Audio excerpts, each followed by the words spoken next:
There are serious financial management problems at the Pentagon, to which Mr. Cooper alluded. Fiscal year 1999, 2.3 trillion missing. Fiscal year 2000, 1.1 trillion missing.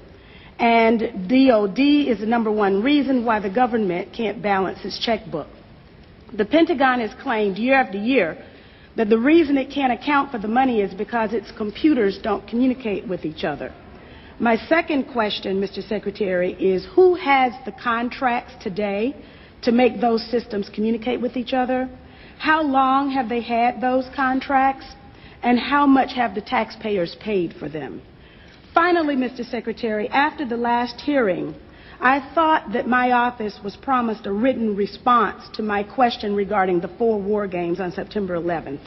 I have not yet received that response, but would like for you to respond to the questions that I've put to you today, and then I do expect the written response to my previous question, hopefully by the end of the week. Thank you, Representative.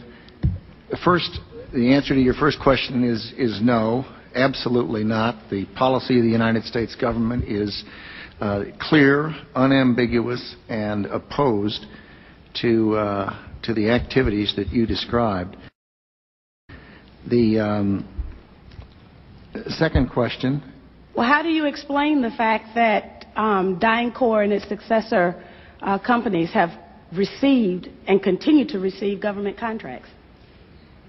I would have to go and find the facts, but there are laws and rules and regulations with respect to government contracts, and there are times that corporations do things they should not do, in which case they tend to be suspended for some period. There are times then that under the laws and the rules and regulations passed by the Congress and implemented by the executive branch, that corporations can get off of out of the penalty box, if you will, and be permitted to engage in contracts with the government. They're not generally not barred in perpetuity. This company was never in the penalty box. If you could proceed to my second question, please.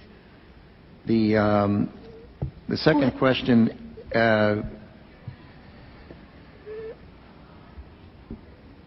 I've forgotten what the second question was. I appreciate your interest in our department's financial condition, and we are working very hard on that program. I've just come back recently. I understand that you're working hard on it, but my question was, who has the contract? How long have they had that contract, and how much money have we spent on it?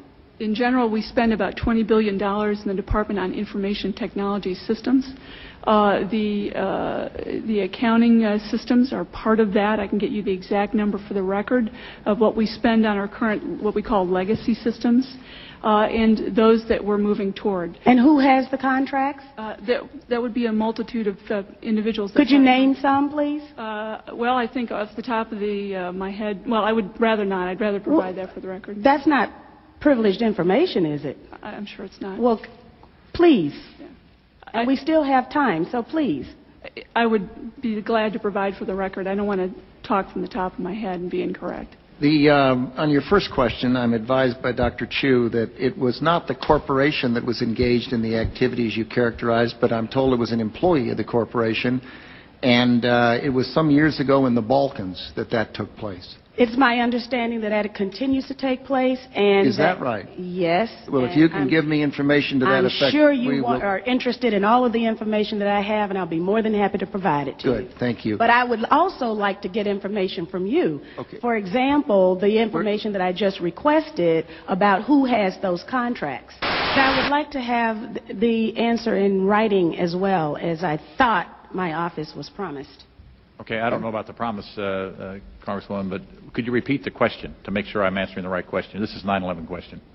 The question was, we had 4 war games going on September 11th, and the question that I tried to pose before the Secretary had to go to lunch was whether or not the activities of the 4 war games going on September 11th actually impaired our ability to respond to the attacks. The answer to the question is no, did not impair our response. In fact, General Eberhart, who was then the commander of North American Aerospace Defense Command, as he testified in front of the 9/11 Commission, I believe he told them that it enhanced our ability to respond, given that NORAD didn't have the overall responsibility for responding to the attacks today. That was an FAA responsibility. But they were 2 CPXs. There was one Department of Justice exercise that didn't have anything to do with the other 3, and there was an actual operation ongoing because there was some Russian bomber activity up near Alaska. So let me ask you this then. Who was in charge of managing those war games? And in general, why don't you give the best answer you can here in a short period of time, and we'll. The gentlelady wants to get a written answer anyway, and then we can move on to other folks. The important thing is to realize is North American Aerospace Defense Command was responsible. These are command post exercises. What that means is all the battle positions that are normally not filled are indeed filled. So it was an easy transition from an exercise into a real-world situation. It actually enhanced the response. Otherwise, it would take somewhere between 30 minutes and a couple of hours to fill those positions, those battle spaces, with the right staff officers. Mr. Chairman, begging your indulgence, was September 11th declared a National Security Special Event Day? I'd have to look back. I do not know. You mean after the fact or before the No, because of the activities going on that had been scheduled at the United Nations that day. I'd have to go back and check. Don't know. Thank you.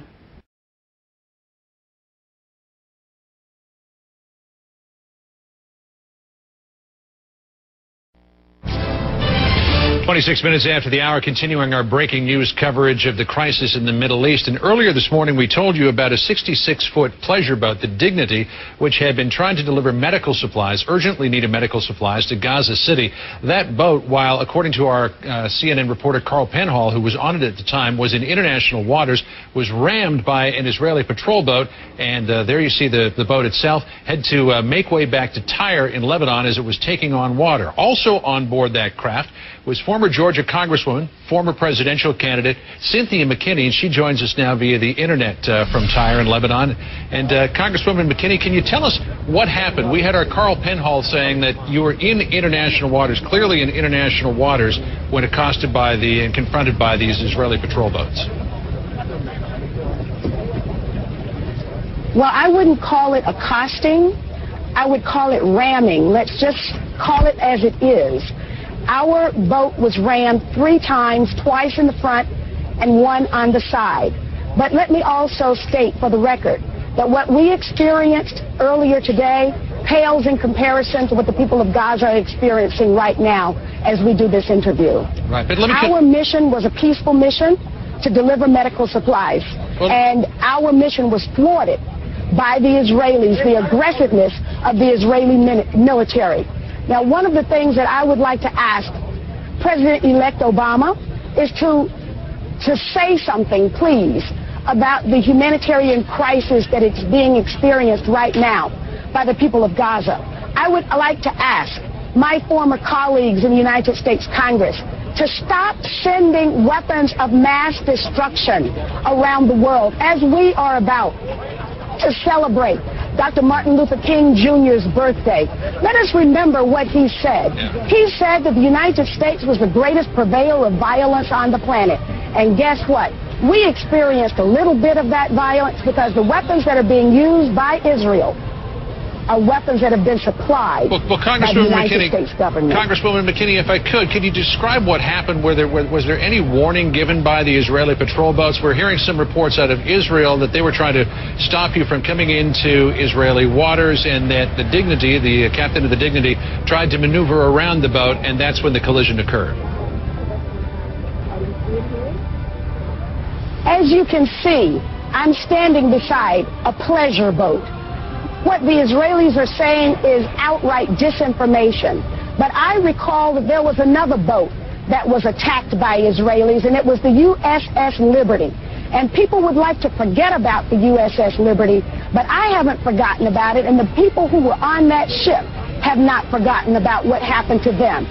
And what happened to us last night was a direct threat to our mission, but not our cause. Former Congresswoman Cynthia McKinney, thanks for joining us this morning. We're glad that everybody came away from that incident relatively unscathed. I know it must have been a harrowing one, though. Thanks so much for joining us this morning.